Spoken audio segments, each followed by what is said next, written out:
Good morning, Sam and Will. How are we going? So how's everything going in Melbourne? I'm in Geelong. Tell us about what's the word from the ground? Coming to you live from Melbourne.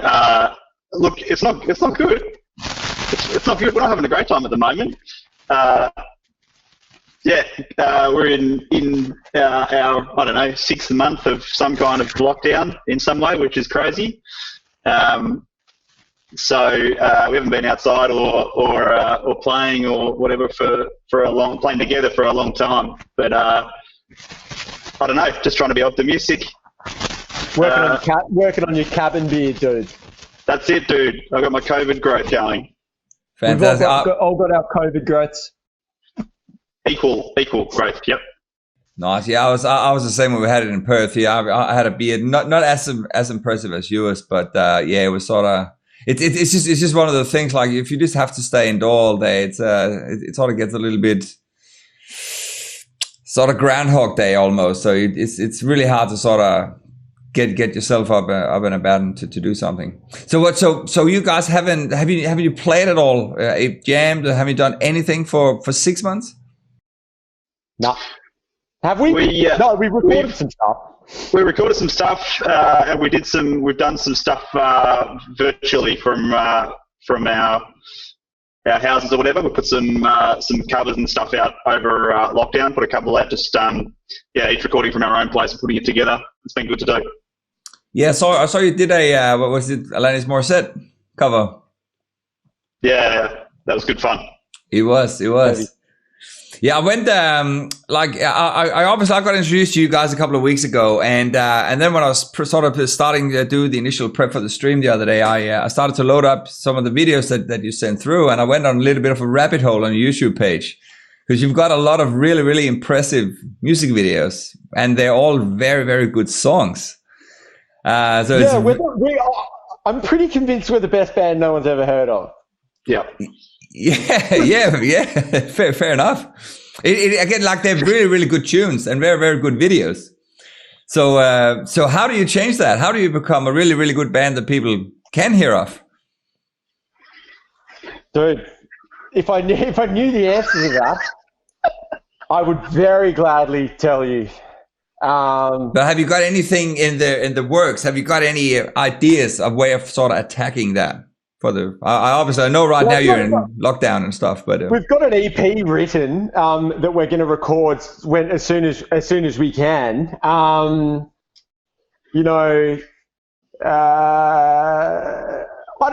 think that getting people keen on your music though is it's a difficult thing to.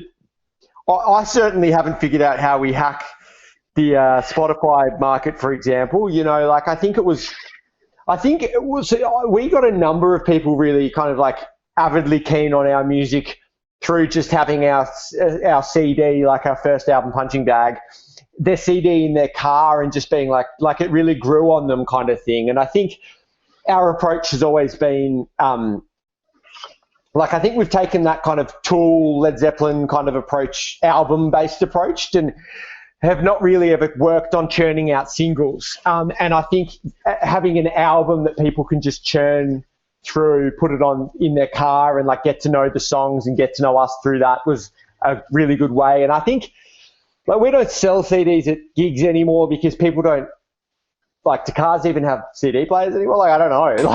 Yeah. I'm sure they do. I'm sure maybe some of the high-end German cars don't, but I don't know. It's a different. I think these days bands, our image sucks. We have a shitty image. We're not we don't really punch that many darts. Most of our problematic things are done behind the scenes. I don't know. I think you've got to have a strong image. I think you've got to kind of you get the Spotify thing happening, get on playlists and shit that's we haven't nailed. Right. Over to you, Colvin. What do you have to say, Punk? Thanks. Still learning. No magic formula. We've had good runs, and there's also this aspect that just certain songs seem to hit more than others do. And we haven't worked out that formula either. We certainly haven't worked that out. Like, man, Free Will and Happiness, like, to be honest, like, the heaviest songs we've done, we were like, I certainly didn't think people would be interested in Happiness, even though I thought it was a badass tune. And Free Will, I was like, that was prog, like, mixed with Fugazi, and like, to be honest, yeah, and a bit of a DZ Death Rays vibe in the intro. Like, I don't know, I didn't think it was going to be like, I didn't think either of those. I thought so far, man, I thought we were going to get into the teen market on that one, but we didn't. It's hard to know what's going to do well. Maybe that says something, as in, like, even trying to make something that you think is going to be popular. That's your first issue, right? Yeah, but we didn't even like that. I just thought that was a cool song, dude. Oh yeah, for sure. We're just playing what we like. But that's the most important thing as well. Like, again, you obviously, like, you have to sort of stay true. Like, you have to play something that you want to play, something that feels right. But I think that really stood out to me about Free Will is the fact that the production is thick. Like, it's really high end. The actual sound on the tune. Where, like, who do you use for the production and mix? Dude, that's interesting. So that song was recorded. So Colvin wasn't playing with us at the time. We had a guy called Tom Norman on drums, who's a great drummer, and a bass player, Louis Fantarella. So we've kind of the lineup's kind of flip flopped around a little bit depending on kind of where I've been, whether that's been in Hobart, Melbourne, Perth, or whatever. And we recorded those with Jake Long in Hobart, who we'd recorded our first album with. It's quite interesting because at the time that EP was actually a very painful process. So, like, Jake wasn't really, he didn't seem at the time to have his head in the game. Like, he kind of wasn't that seeming to really enjoy the recording process that much. And I personally kind of lost a bit of interest in the production side of things and kind of let him do whatever he wanted. And it ended up being a bit more experimental with the production. So that Jake Long kind of did a lot of good stuff on that. It was mastered by Forrester Saville.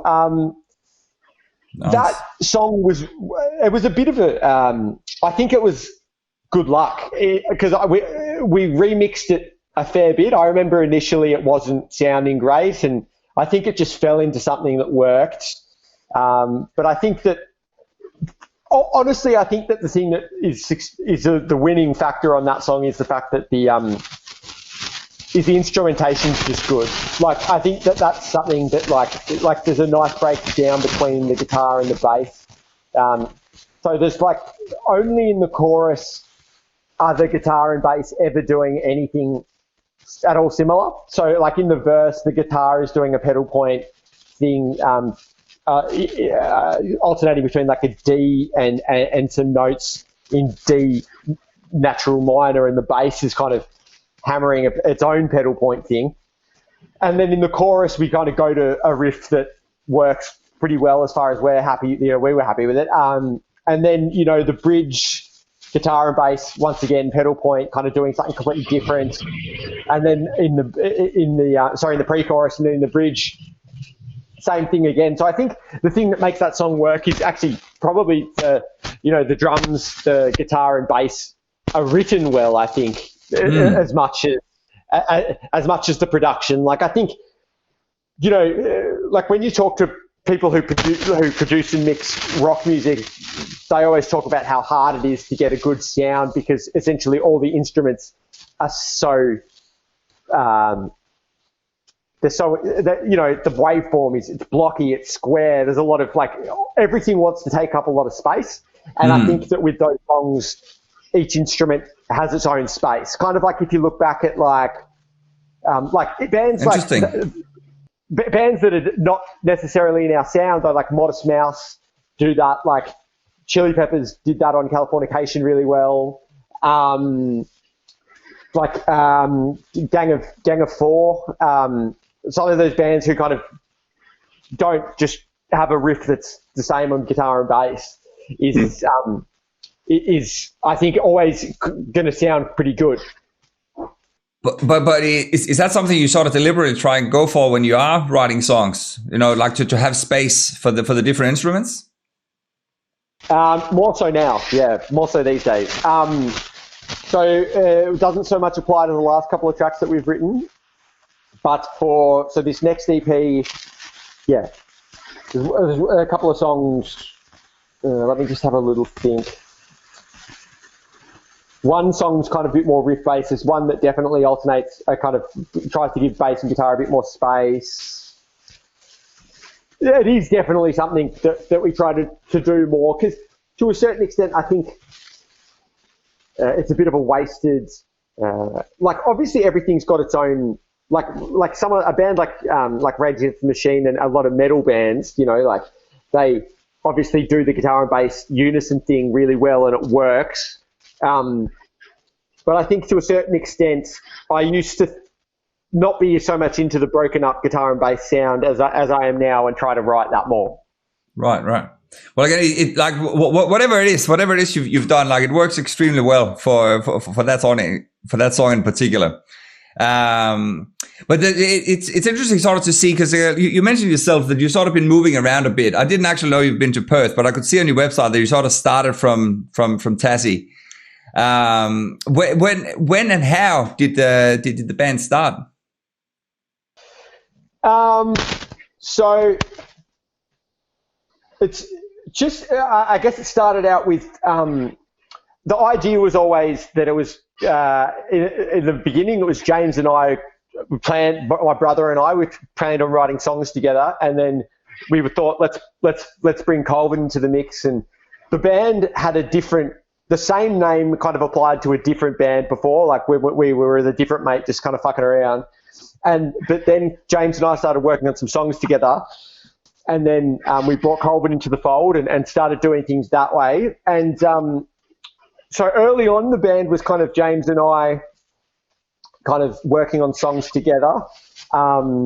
James is a great bass player, like good songwriter, like he can write good songs. But I think I'm definitely the more obsessive of us two. So I kind of, like James had, uni and kind of whatever kind of other stuff going on, but I've always kind of been pretty fanatical about writing songs and stuff. So I guess the constant has been me writing songs for the band. So it's and Colvin's been an integral part of that.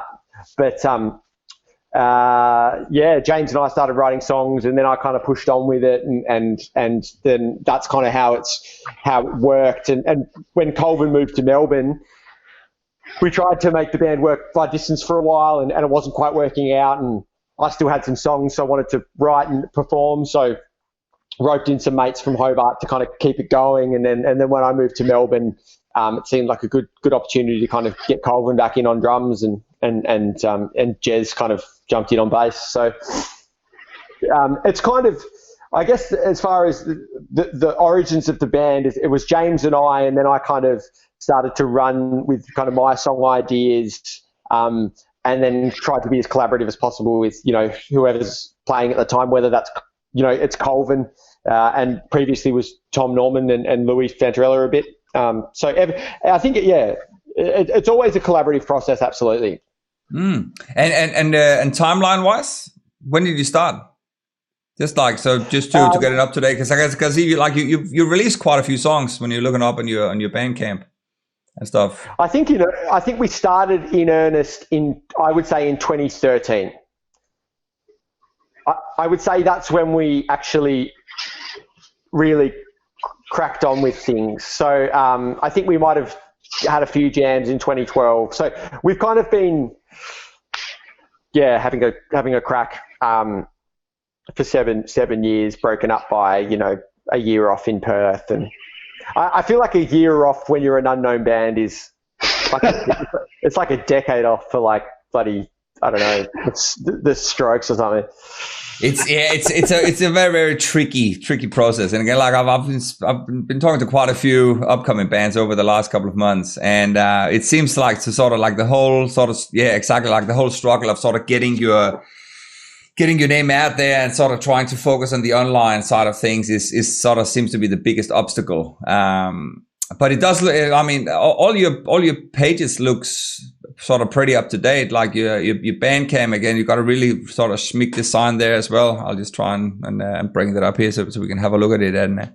But yeah, I mean, I think there's too much expectation just by nature of how many mediums there are, or media, there are these days. I'm a medium. Would you like to speak with your deceased loved ones? But I think it's really distracting, because I know at times, when I should have been writing music, I'm just getting the webpage sorted, getting the Facebook, doing the graphic design. To be honest, I've recently thought I'd absolutely love to just turf the Instagram page, fuck that right off. Just have a Facebook page, just use it to advertise gigs and just play gigs, But every time you do that, the industry expectation is, if they go onto your Facebook page and it doesn't look exciting, doesn't look active, people are more inclined to write you off, as much as you kind of want to be a band that kind of just does things the old-fashioned way. I don't know if you bloody can. But I think, I mean, you're definitely right. Whichever platforms you decide to use, as long as they're up to date, that's the most important thing. If you find you have too many, then it's far better to write one or two of them off if it's too much admin. And Facebook seems to be sort of like the most universal one, the one where you probably have the broadest reach. And also because you have the ability to write, you can write a normal post, you can upload videos to any extent, you can post links to other platforms and stuff. So Instagram is a bit more limited in that aspect. And obviously YouTube is pretty much only video based. But it's TikTok now, right? We've got to be a TikTok band. Yeah, TikTok is a funny one because it's a bit of a controversial platform, especially if you are sort of a rock band, because I suppose it's got this sort of stigma to being more of a kids or a fun and games oriented platform. We did start a TikTok account for one night, and I got 50 fucking likes. It's pretty good. It's pretty addictive. We just kind of made jokes, and then people like your stuff. So I don't mind that. I don't mind a little bit of validation every now and then. And as a platform, it's now a method to becoming a famous musician. People are discovered on TikTok through their songs now. Yeah, it's really crazy when you think about it, because the platform has, I don't know exactly when it started, but it's sort of really taken off over the last sort of 8 to 12 months. And it's, I suppose, again, same as any other platforms, it will have its pros and cons. So it's just about, again, sort of, cracking the code and finding out exactly how you want to brand and portray yourself on that platform, if it is a platform you decide to sort of take under your umbrella. Because again, just means is that there's one more platform to update and keep relevant and keep up to date. You obviously have the option of cross-sharing stuff. So you just you create something and you just you just shape the format to suit, YouTube, Facebook, Insta, and all that. If you do a Facebook ad these days, it by default, unless you choose for it not to, will promote to Instagram if it's a connected page as well. So I guess that's a good thing, if you're into monopolies and stuff. And vice versa as well. If you post stuff on Instagram, you can cross-post that to Facebook as well. Verticoli are big Monopoly fans. Yeah, huge Monopoly fans. I don't even have a house. Colvin's got a fucking hotel on every corner. So how are you guys logistic wise? How are you operating? So if you're in Geelong, you're in Melbourne. Where's the last guy at? Fucking no, we don't know. Okay. Hunting dart. Cheers. Where are you? Jeremy. Somewhere. Jeremy spoken. So obviously, so you mentioned, so you got an EP. Is that an EP you're about to record? Yeah. So it's gonna. Colvin, let's have this conversation now. So it's gonna have 4 new tracks, and it may also include End of Days, because I think that song, which is one of our more recent singles, I think fits in well with the current songs, and would end up being a 5-track EP. And I mean, at least one of these songs was kind of intended for a previous EP release. So I think that might be the way we go about things. And I think, it kind of seems to have a fairly cohesive vibe if I think about that song and the other 4. But we're kind of actively kind of demoing stuff at the moment. I've demoed my guitar, the instrumental parts and the vocals, and I track drafts drums and then send them to Colvin. And you're going to get back to me, are you, mate? Tomorrow, mate. He's going to send me some drum parts tomorrow, and then we're going to hit the studio when we can, and the pressure will be on. So you are still using a studio for the actual recording. You aren't tracking anything at home? We did think about that. Cam Hull said he can do us an EP, essentially like a 4-day deal. Kind of do that, come in around 2K. I did think about doing things. It's business. I did think about doing things at home, like recording the guitar, but I think probably not. I'd like to workshop, like I could record the guitars and then we could reamp them in the studio, but I think what we'll do is we'll track everything so it's demoed, and I'll do the draft guitars at home. We'll make sure the tempos are right so that we go in there and we're like, the tempo's sweet, we can just plug it in, get the drums sorted, and then workshop some tones. That's something that I would like to be able to do, is really just kind of, let's set the tone for this EP and churn it out.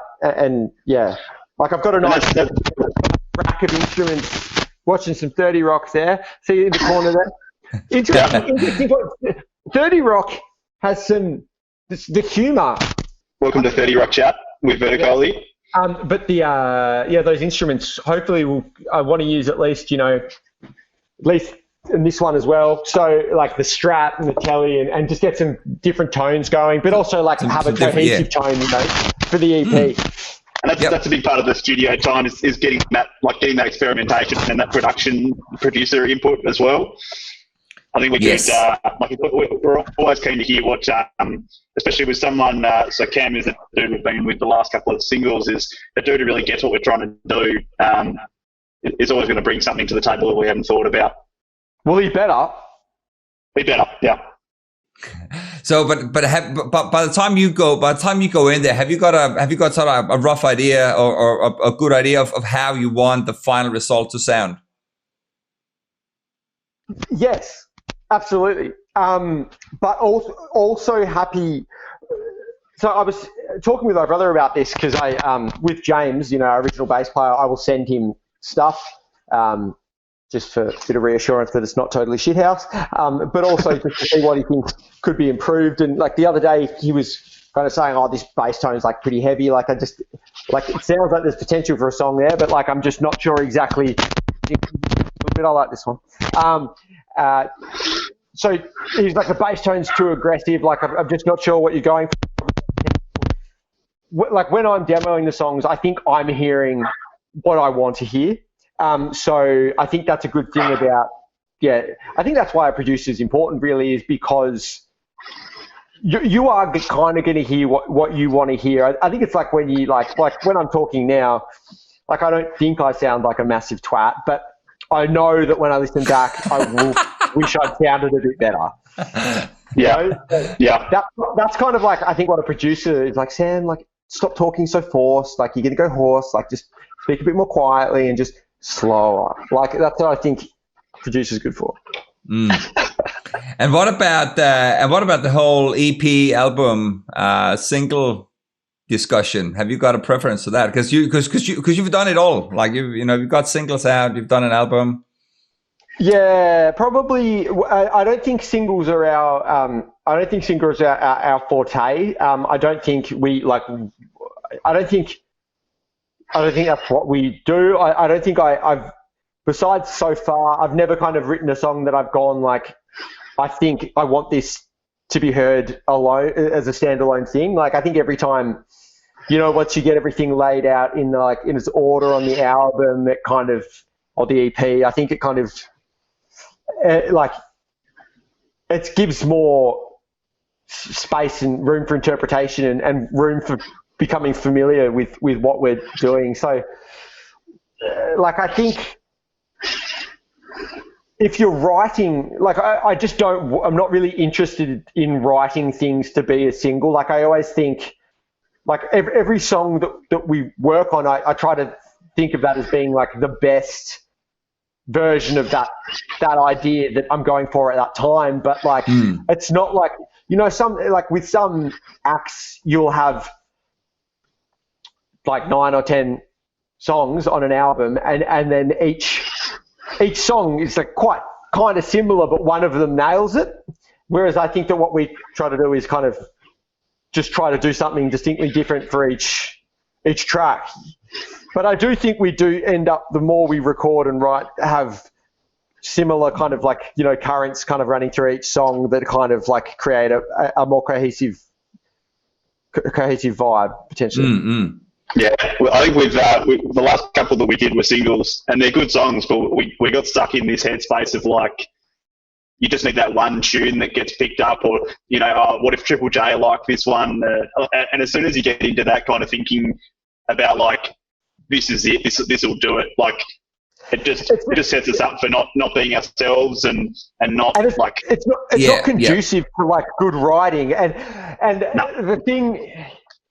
But also like, so Australia is an interesting place to try and make headway as a rock band, because ultimately, there's only one youth station. Like no one like listens to, like no one who, well, I'm not saying no one, but I would say only 10 to 15, maybe 20% of the people who we want to hear our music listen to like Triple M or like any of those like commercial stations. The bulk of it is the people we want to hear our music is through Triple J. But ultimately, and it's just the way that a single station has to work is like, Double J plays a lot of the more rocky kind of like, and some of the older stuff. Whereas for Triple J, like they just don't allocate, kind of understandably, that much time for rock music. If you're a clear-cut punk band, then Short, Fast, Loud, we'll they've got more space for you there. And we did get to spin with So Far because they had a bit more of a punkier edge on it there. But like they only really have so much space for rock bands, and there are so many rock bands going around. So ultimately, I think it's you kind of can't. Their model of operating, it doesn't take into account giving all the rock bands a chance, because it can't. Like, it's just not how it works, and it's not personal, but it feels real personal. But like, it's not, like, I know it's not personal. It's just, is it personal? Like, no, but it's like, but at the same time, in this day and age, is radio stations, are they really that relevant? Yeah. Like I know, Yeah. I don't listen to radio that much. If I do, it's literally if I just need a break, if I just need to listen to like a DJ chat in between a couple of songs, if you just want to have an actual person talking. Other than that, I only use streaming services. I think they're still tastemakers, particularly in Australia. I think it verifies, like, lots of people, like, and I'm guilty of this myself, is like, I don't really like the idea of like just listening to like the current rock or current alternative or punk Spotify playlist. Like, I do it at times to try and see what's happening, but like, I don't like the idea of music being fed to me all the time. I like to find out about it myself. And I think to a certain extent, when someone says, oh, Taz's new band, like they got a couple of spins on Triple J, and you go, oh, yeah, right. Okay. Like, so they're doing, it's like this validation. They're doing something that's of a decent quality. Like, I'll take some time to check that out. Like, I think it's still an important way of validating. It's definitely a good arm to have on the whole machine. Like, so it's just one other aspect of sort of generating inquiry, generating attention for your business or for your band. But I would, like, personally, I would say, for instance, like finding you guys again. I got referred to you from Lee from Firestarter, And after I saw some of you, as I said, like Free Will was the first song that I heard, and that got me, like I said, I was hooked. I said, I need more. So like I said, I went in and I saw like 4 or 5 videos, like back to back, and stuff like that. See, if you can find someone who digs your sound to begin with, then you instantly have some really, really good visual content. So that again just makes you like wanting more. And then by the time I see, oh shit, these guys have done a whole album, like you said earlier, it gives you the opportunity to say, okay, next time I'm going to drive to work, I know I've got half an hour, I'm going to check these guys out. If they are as good as some of the songs I just watched on YouTube, which you can do when you're in front of your laptop or you're on your mobile, then, you know, I think that is a much more active way of sort of engaging with people. The way you were talking about, you know, in fact, is if you can get them referred onto you and say, look, check out these guys. They've got a wicked sound or a wicked video, rather than, you know, they've got a couple of spins on Triple J or Spotify. I don't know, but all I'm saying is I think it's a multitude of things. Yeah, it's a good point about videos, because I mean, I will freely admit, like, for the last couple of tracks, we've kind of gone, you know what, like, because I like doing a good video if we can work well with someone. Like, it's good, like, it's a good way of drawing people in. But our approach on these last couple was really kind of like, you know, if people don't seem to be digging it, we probably won't do a video. But like what you're saying is a good point. It's kind of like, you know what, like, it's a good way of actually drawing people in, for sure. So, I mean, I think while I think some of my views on videos are a little bit kind of like, I don't know, like shamefully purist, like, you know, like ideally, like, I don't think music videos are like I don't watch music videos like really, like, I don't really see the necessity of them, but obviously they are important because they, like, I guess they serve a purpose. They definitely serve a purpose. Yeah. The music, yeah. It's like you said, Stefan, it's like that's that entrance point. Same as, you know, if you get a spin on Triple J, or if your Facebook page or your Instagram page is busy and up to date, like, it's just that entrance point to, like, it is, yeah, 100%. And then the music kind of speaks for itself after that. And it is like, look, some of your audience will listen to Triple J and find you there. Some will be you know, finding your video on YouTube. Some will be listening back to this in 2 weeks' time and go, oh shit, that first song was wicked. Others are gonna, you know, stumble across your Instagram and say, oh, here's a couple of crazy nude shots of Sam or something. Hey, we know what sells. Yeah. Right? More nudes. But at the end of the day, it's the whole thing of just keep feeding the machine. You know, keep adding stuff to it. Don't rage against it. Feed it. Yeah, 100%, 100%. But that band totally misled me in my youth. Not only did I develop socialist, communist worldviews, I also raged when I should have been submissive and passive towards the machine. Yeah. What about like? Do you guys have any sort of plans of trying promoting yourself overseas, or where's sort of your target focus? Dude, to be honest, man, Indonesia. Apparently, they love rock and punk music in Indonesia, and I would love to play Southeast Asia in general. Really tanked there one time, but Southeast Asia, absolutely, be awesome. Lots of bands have made like good headway in Japan. Indonesia. I think there are some companies over there that actually, you know, like work to promote bands. It's kind of, they offer packages, which I'm sure you'd get ripped off with some, but I think some would be good. I actually think, to be honest, like, we'd have, like, man, it'd be great to tour. I've always fantasized about touring the States. I guess logistically I was about to say, logistically, I don't think there is a more difficult country to tour than Australia.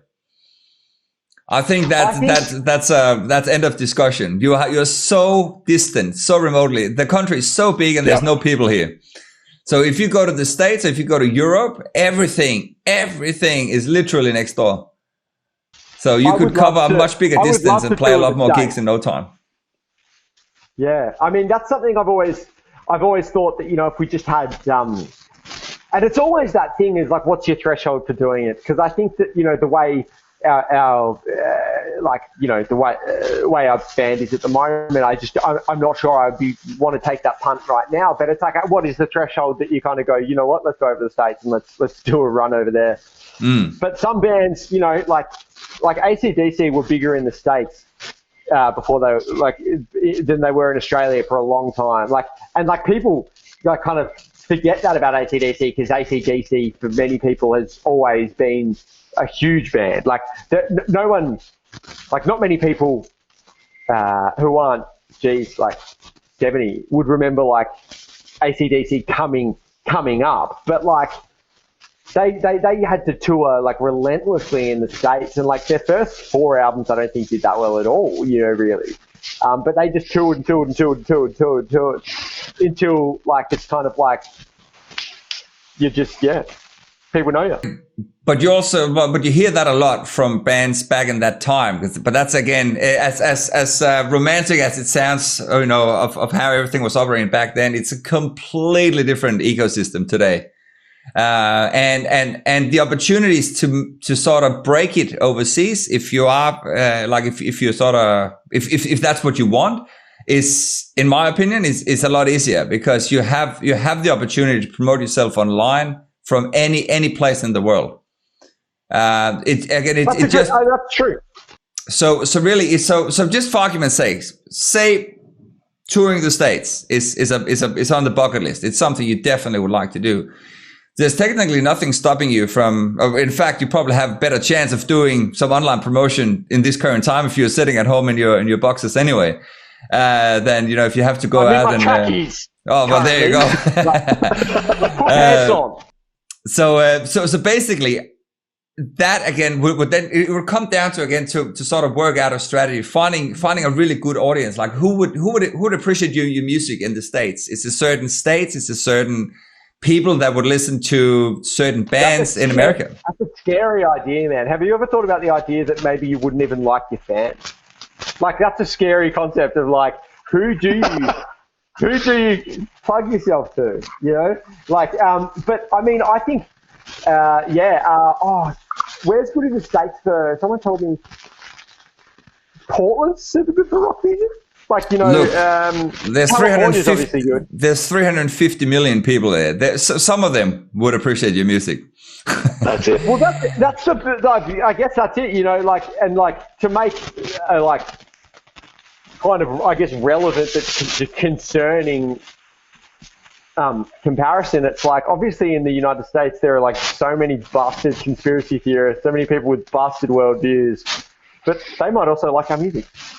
Yeah. But then again, look, to give you another massive continent, like Europe is probably the country that most people are wanting to tour because of diversity. And again, another massive thing for Europe is, and the women. The women are everywhere. And the men, like European men, like very sexually, you know, like kind of, I'll have a go. I've never been with a man, but why not? If we go to Europe, I'll try a man. Colvin, if we go to Europe, I'll try a man. Put that on your bucket list as well. You heard it here first. I'll put it up my bucket list. Your bucket list. But that again, like I said, it's another huge market where there's such a diversity in both audiences and, you know, cultures, you know, what people are listening to and what people are embracing. And the thing that I think a lot of the Australian bands that I've been speaking with as well tend to forget is the fact that if you go overseas, you are the exciting band that, you know, that aren't, you know, just a band from next door. But again, the logistics side of it, and probably also the financial side of it, is obviously like it's not cheap to book a couple of plane tickets. You've got to bring some gear over. You've got to organize some backline over there. You've got to book some shows. You've got to sort your merchandise. You know, there's a lot of stuff that needs to be done. And then ideally, you've got to fork out, you know, several $1,000s in actually promoting the gigs as well to make sure people turn up. So you have someone to sell your merch to and all that. But man, wouldn't it be fun? Wouldn't it be fun? That's why you take girlfriends, like, to fob the merch. But how sick would it be? It would be so sick. How many beers would you have? So many beers. Like, it would be a super fun thing to do. Yeah, I'd love to do it. But again, it's then again, it probably also comes down to like how much do you want it? Like, what's the ambitions? Where's the plans to take the band? So that's an interesting thing to consider, because ultimately I think part of the thing about, like being a band but also not being financially reliant on music is you do get to enjoy it. You do get to write music and not be stressed about writing music. I don't know how it would be if, the next EP, you had to rely on that for your livelihood, like particularly if you weren't sure if people even liked it yet. So it would certainly change things, and it'd be a difficult, it'd be I'd love to, spend 3 months writing and then 3 months recording like an album. I think that would be that's my childhood dream, really. Well, again, at the end of the day, it comes down to to how much you want it. Like how big of a risk are you willing to take in order to achieve whatever the goal would be? That is the usually the cost versus risk factor there. You're asking big questions, mate. What are you guys doing for day jobs? So I'm a doctor, and Colvin is an engineer. Well, that's again, like being a doctor, you would have spent many years at uni. Yeah, 5. And yeah, I'm a few years out. of uni now, but yeah. And I guess that's another thing as well is, medicine as a job is like kind of a bit nomadic. You got to go to different states, different cities. So that presents. Well, that again, like I said, it is a big question, but at the same time, it's also it's a fun one to have, because it's something that can raise a really good chat. Like to how much would you want it? How much would you be willing to give up if a tour or like 3 months recording was on the table? Yeah, man. Well, I have to say, like a music career I can't imagine it's any less glamorous than a medical career. Like quite often, it's like, hey, Sam, can you just go stick a finger up that guy's ass? He's bleeding out his ass. And it's like... So you'd rather... Well, that's it. You could be on a cool... But I mean, medicine's cool, but it's not as cool as like music, man. Like music's just the best. Or experimenting with that European guy. Yeah. Oh, dude, absolutely. Like, I mean, I'm approaching 30, and I'm not even that comfortable with my sexuality yet. I haven't even experimented with a guy. That's true. I haven't ever taken a man in my mouth. So. Oh, well, there's always time for that. Each to their own. That's good to know. That is always reassuring. I'm sure you could always fit that in eventually. It depends how big they are. Well, that's a whole different conversation. It's actually a natural segue, but we will move on. We should probably. So for now, you're going to record this EP. That's next on the cards. Yeah. And so once that's recorded, what's is that just going to go on Bandcamp, or have you got are you going to start, promoting that too, so you can go over and experiment with your German guy sometime next year whenever COVID is done? Yeah, well, I have to get COVID out of the way first. I don't know if we'll do a physical release this next time around. We might, actually, I think we will. That's a decision that I've made just then. Okay, probably a short run though, just like previously we've did 500 CDs and we sold them all obviously. But it's like, I do think it's good to have some on hand, because the guys and girls who buy your CDs and put them in their car, they're good people to have around. So I think, yeah. So we'll go about promoting it. I'm actually gonna have a phone call with someone this afternoon, Colin. Yeah.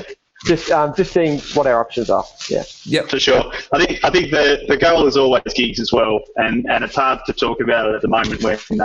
Did you say figs? Figs. We're just figs are really important for the band. Figs. I mean, Yes, very good. Very good. Like a fruit of a good fruit. And gigs. Yeah, gigs also are really good. And that's like the kind of the fundamental for us as a band is playing live. And like I was saying before, that's the bit that we haven't been able to do for a long time, and it sucks. But yeah, we'd be getting out. I just want something about playing music live is like this. The way that I will put it, I have my kind of crude version of this.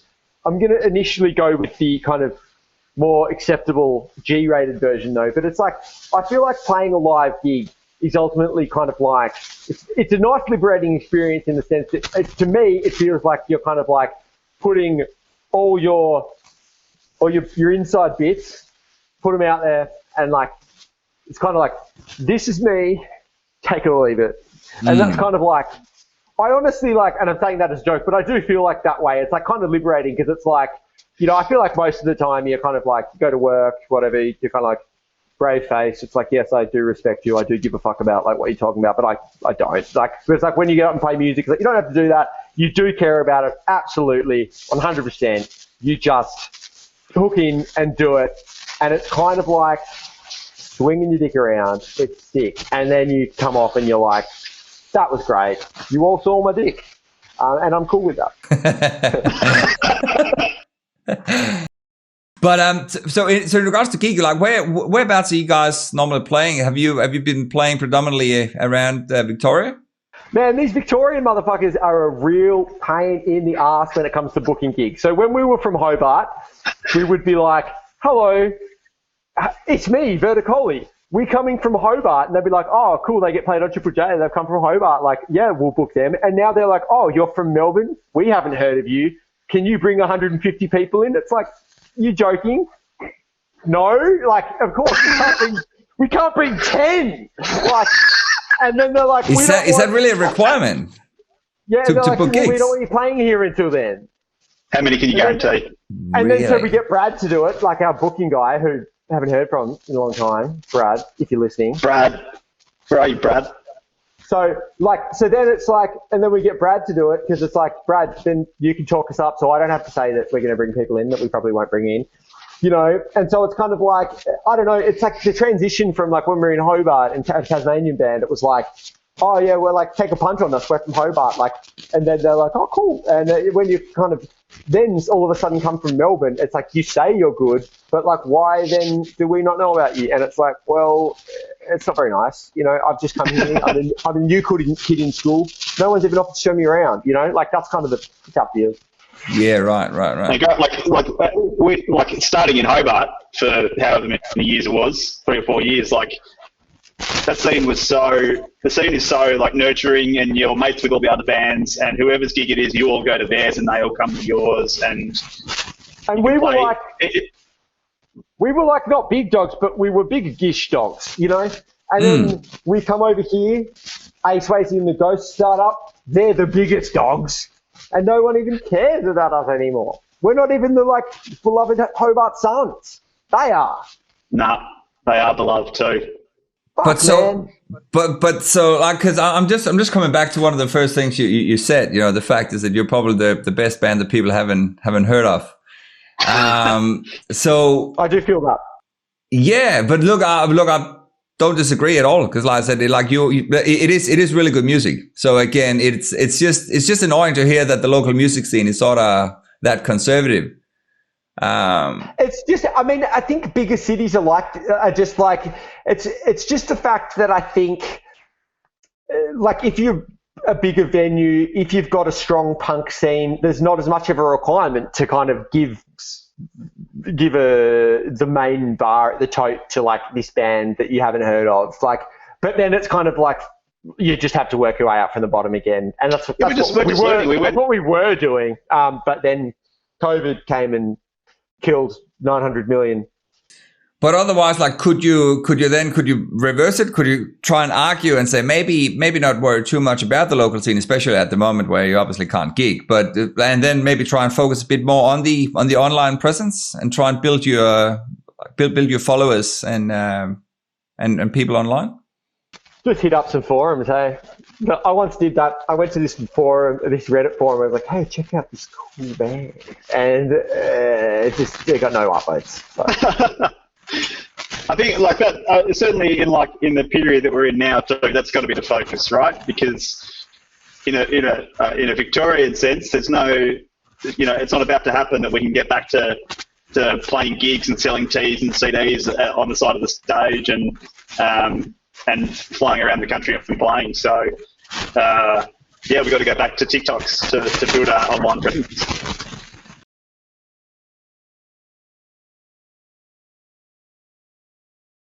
Gigs. Then at the moment, like from a business perspective, things aren't looking very great.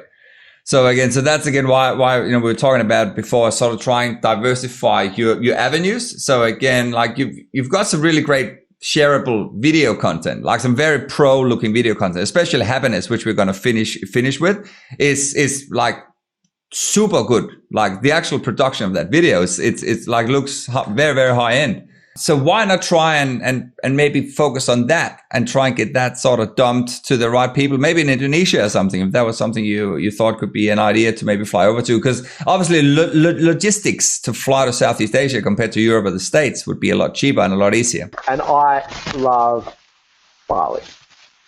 Who doesn't? But yeah, that's all right. Well, why don't we just start hitting up some Balinese folks? Colvin, that can be your job. If you just all right. do something for the band. That's again another sort of funny conversation to have, to sort of see how you guys operate internally. Have you assigned any specific roles to the different people in the band? Jez is resident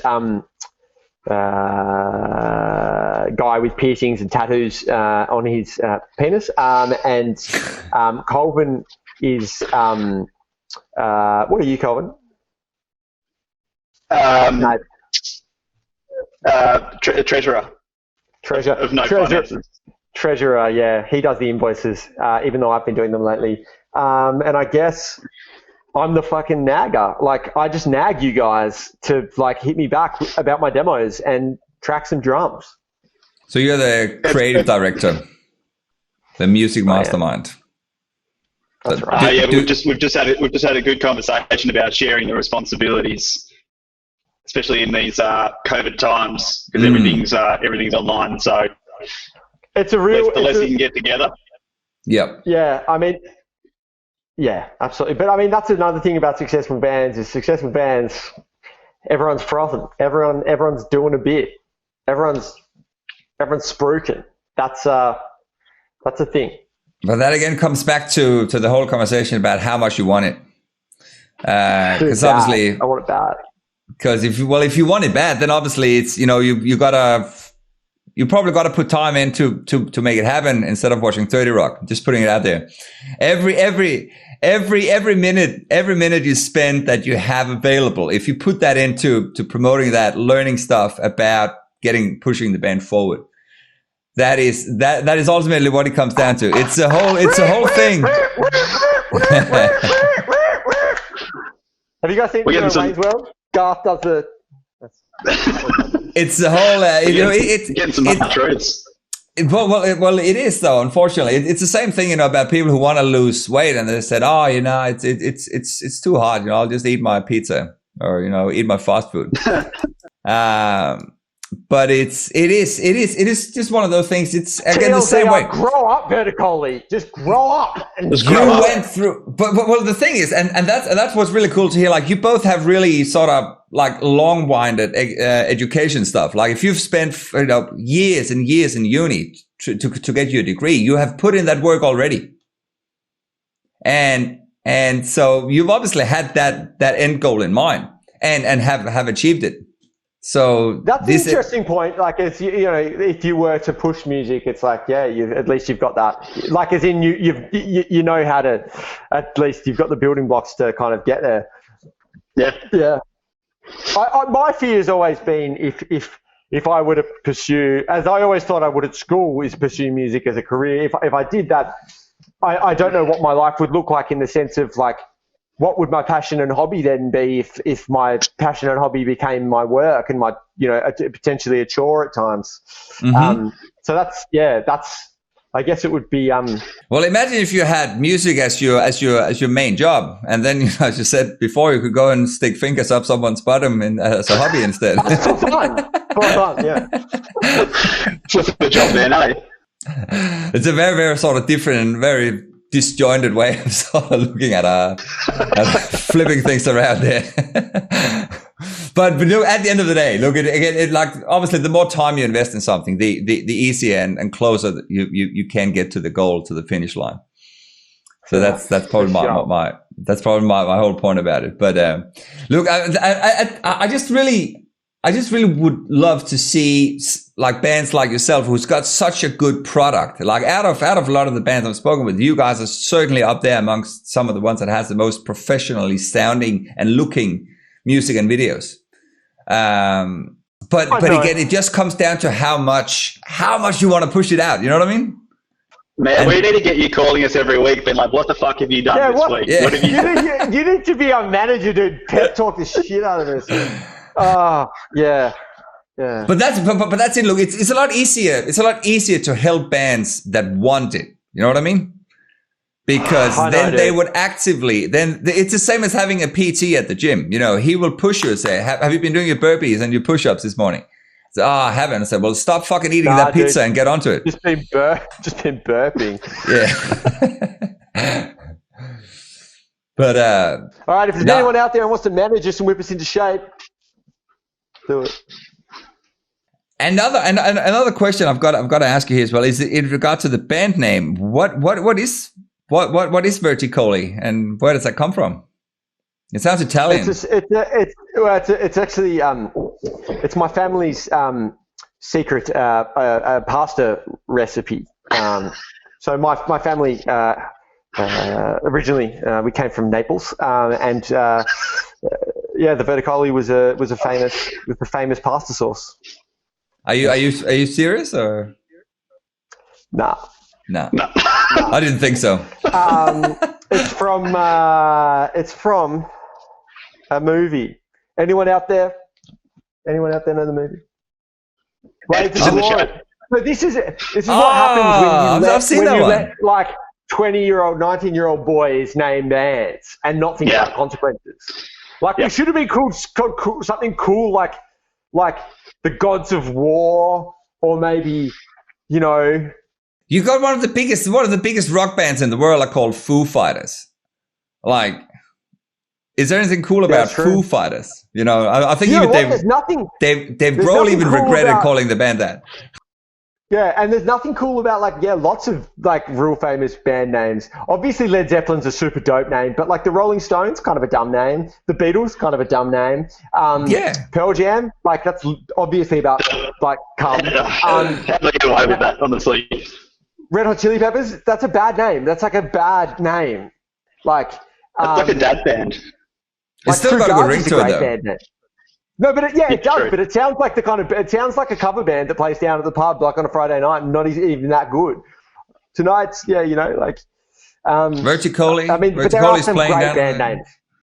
Verticoli, I think it works well enough for a band you've never heard of.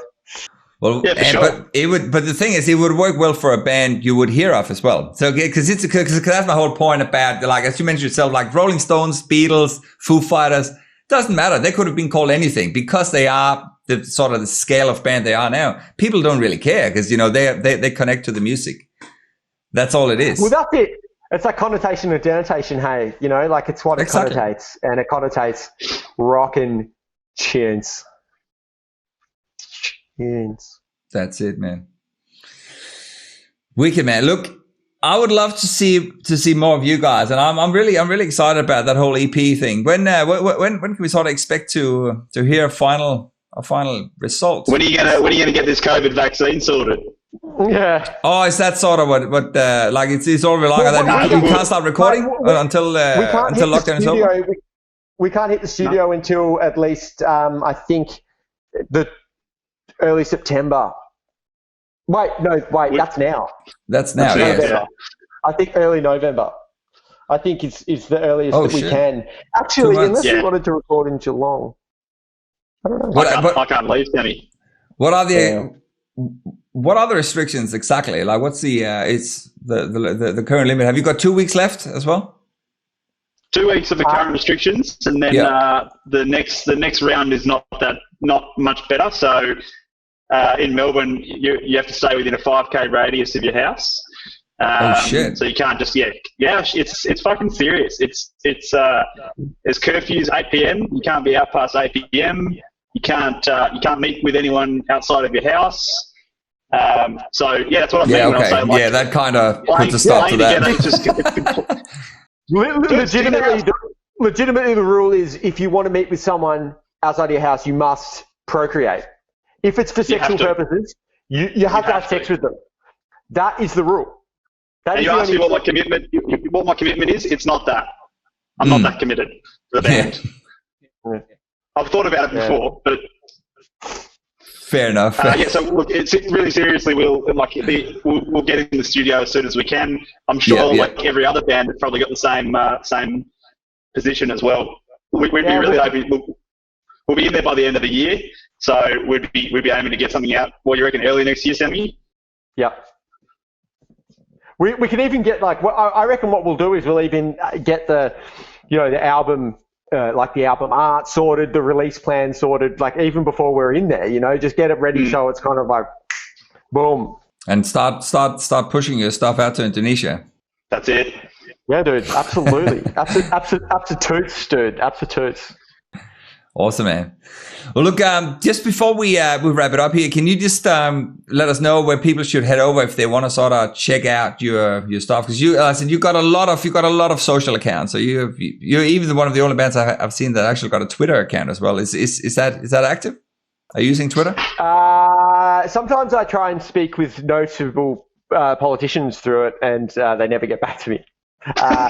So I mainly use it for my political discussions. But we don't use it. But I would say just check out the Spotify. Help us get those numbers up, baby. Oh, that's just search for Verticoli, VERTICOLI. That's it. Yeah. Yep. And on Insta sometimes, on Facebook the most, like you said. Yep.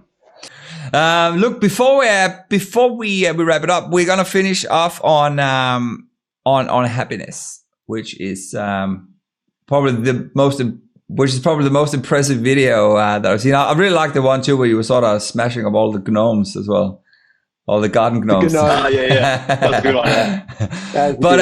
But happiness. How did that video come about, and what's the song about? Song's about what is the song about? I think the song is ultimately about being programmed to always strive for that next thing, and then as a consequence, not being able to stop and smell the roses. That's ultimately the vibe of the song. The whole idea. I guess it's a bit of commentary on the whole kind of wellness concept. Like people are always like. Let's be as well as possible. Let's strive to be happy. And to be honest, man, I'm in the pursuit of just being good enough. Like, I'm happy not to be unhappy, So it's kind of like the whole pursuit of like happiness. I'm like, dog, I feel like it's a futile. I always took it like it was supposed to be like it's this thing of happiness being like a measure of success. Like you've achieved something if you're happy. Yeah. The video was us, like Sam said, we got in touch with the dude in Hobart, Angus, and I think we pretty much said, here's the money, what can you come up with? And I think we were like, dude, here's $500, like, go make a video for us. And he was like, yeah, okay. I wasn't even there for any of it. It was sick. He just told us this, just gave us this script of all this shit was going to happen, and we were like, fuck yeah, just go for it. And we were like, dude, sure, that's really provocative. And then we were like, I don't really understand it. And I was like, fielding it to people, I was like, do you get what's going on? And I was like, no. I was like, as long as it's not like overtly like has some kind of like racist or like, bigoted overtones. I'm like, just run it, dude.